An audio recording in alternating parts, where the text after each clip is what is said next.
All right, so today we're going to be in Daniel chapter 5.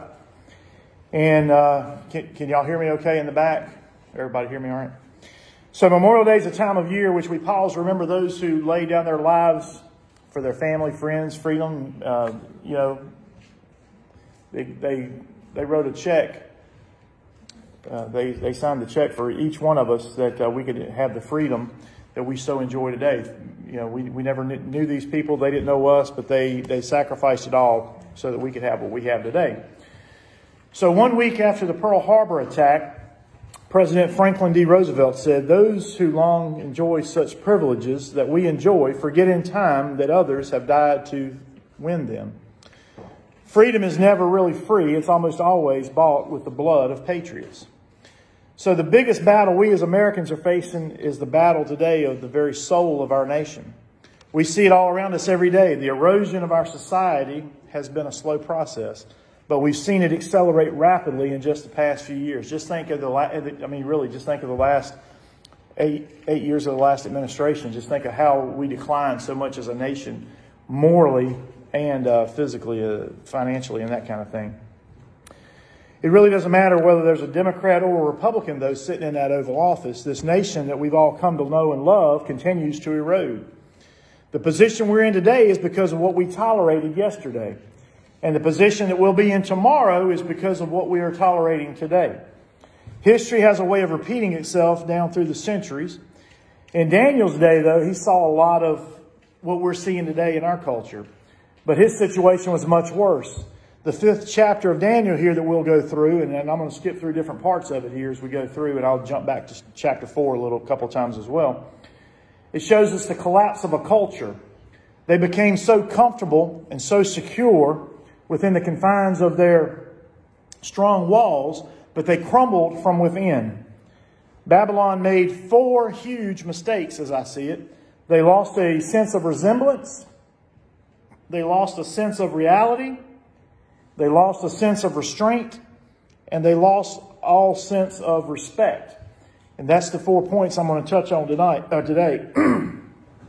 So my first point there is the danger of losing all sense of remembrance. Now, through verses 18 through 23, I'll just summarize it by showing you Belshazzar here in this chapter. He has a problem with so many. He has a problem. His problem is the same as many of us have today. He had forgotten some of the valuable lessons from the past. Lessons like his predecessor, Nebuchadnezzar, had learned the hard way. Lessons like in chapter 4, verse 37, it says, "Those who walk in pride, he is able to put down." And in most cases, pride always comes before destruction. So Daniel gives us an important insight here when he challenges the king to the accusation that you have lifted yourself up against the Lord of heaven. So that's what Belshazzar here, if you've read the text from the chapter 5, that's what Belshazzar is doing. He's boasting about himself. He picked up right where King Nebuchadnezzar had left off, saying in chapter 4, verse 30, says Nebuchadnezzar is saying, "Is not this great Babylon that I have built for a royal dwelling by my mighty power and for the honor of my majesty?" You know, you can't help but put that in perspective of today. You know, how about President Obama get out there and saying, "You didn't create that. You know, I created it. We created it. Our government created that," when he talks about business. How about during a recent press conference on April 13th, the New York governor, Andrew Cuomo, who is, by the way, a professing Catholic, that tells you anything about that, he contends that God had nothing to do with the notable decrease in the COVID-19 cases across the state. I don't know if y'all saw that press conference, but it was disgusting. He said the number is down because we brought the number down, he told reporters. God did not do that. Faith did not do that. Destiny did not do that. Pretty bold statement, isn't it?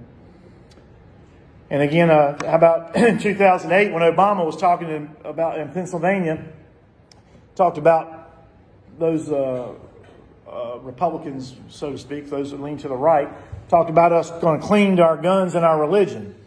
Well, we see we're in a time now where it ought to open people's eyes to let you see how they're trying to infringe on our religious freedoms and liberties, as well as other liberties, just like they want to infringe on our Second Amendment rights. So The left would love no more than right now confiscate every gun in America. They'd love to. They want to.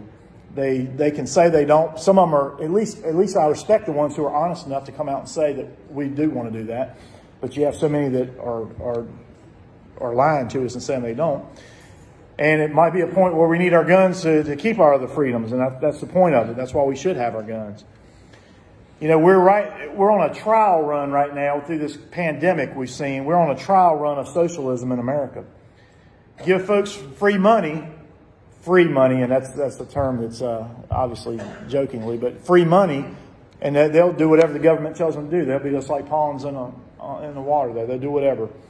How about Mayor Pete Buttigieg, who ran for the Democratic nominee for president this past year? A braggart for being a sodomite and a self-professed Christian. Easy for me to say.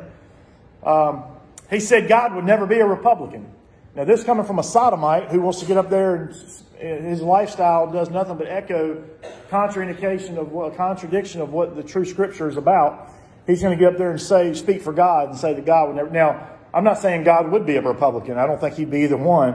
But the point is, he certainly couldn't be a Democrat, because Democrats are all about killing babies and other vile things, supporting homosexuality and things of that nature that was contradiction to his word. But what we see here through this chapter is that pride always leads to a fall. It's right up there at the top of the list of those things which God despises. If you don't want to take my word for it, just ask Satan. Ask Adam and Eve. Ask King David. Ask Simon Peter. Yes, Daniel 4:37 says, those who walk in pride, he is able to put down. So you can put yourself on a pedestal. You can do that, as some of these politicians are doing.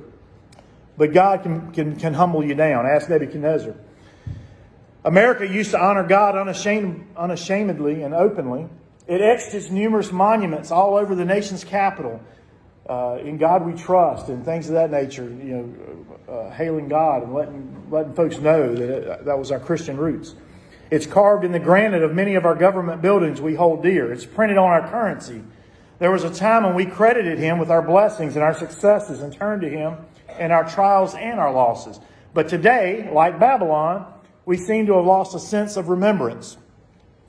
Again, I'm talking about the danger of losing all sense of remembrance. Look at all those monuments and historical landmarks the government's taken away, not just here in Virginia, but throughout the country just over the last couple of years. It seems to be a rapid decrease of monuments.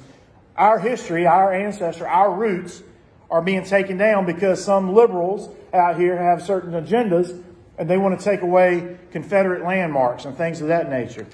If a slave owner or a Confederate soldier had any part to do with this part of history, the open-minded, free-thought liberals, they want to eradicate it. They want to take away that history, right? I was always taught that you learn from history so you don't repeat history. Now, the Bible's clear. The Bible's not for slavery. It doesn't endorse slavery. It's not for it. But taking that history away from our young people that'll never understand or never know, never see it, because you've taken it out of the limelight, history, doesn't take away the fact of what really happened, and they need to learn from it so we don't repeat mistakes. These liberals are deleting or omitting key elements of American history from our children's school and textbooks. Just imagine 10 years, 20 years from now what the textbooks are going to say about President Trump or some of these other things. I mean, it's going to be so, you can't trust anything the media tells you today. Imagine what they're going to have in textbook for young people. It's just going to be whatever they create to put in there to teach them. It's going to be so biased you can't even imagine. It does not fit into the government-run public school system's narrative of indoctrination of our young people. So that's what they're doing today, is trying to indoctrinate them. President Woodrow Wilson said it best. He said, a nation that does not remember what it was yesterday does not know what it is today or what it is trying to do. We are all about a futile thing if we do not know where we came from or where we have been about. So in many ways, we've forgotten about our past. What it was about in America that made us great and caused men and women from all nations and around the world to risk their lives and fortunes to come here. It is, is there something about America that distinguishes us from our neighbors to the north and to the south? Well, just think about it. Going back in history, Canada was settled by French explorers who came looking for gold. Mexico was settled by Spanish explorers who were out looking for gold. America was settled by men and women who came here primarily looking for God. They came searching for a home where God could be exalted and worshiped in spirit, freedom, and in truth. They wanted the freedom to worship. They wanted the freedom to have their inalienable rights not taken away or compromised. But we've fallen away today in our society. We have fallen a long way away from where we once were. We've gotten so far off from our founders' path that it's not uncommon to see the federal courts repeatedly doing things such as restricting manger scenes from city squares, removing commandment displays from government buildings. It's just sickening. I mean, there's no words to describe it for me. It just irritates me so bad.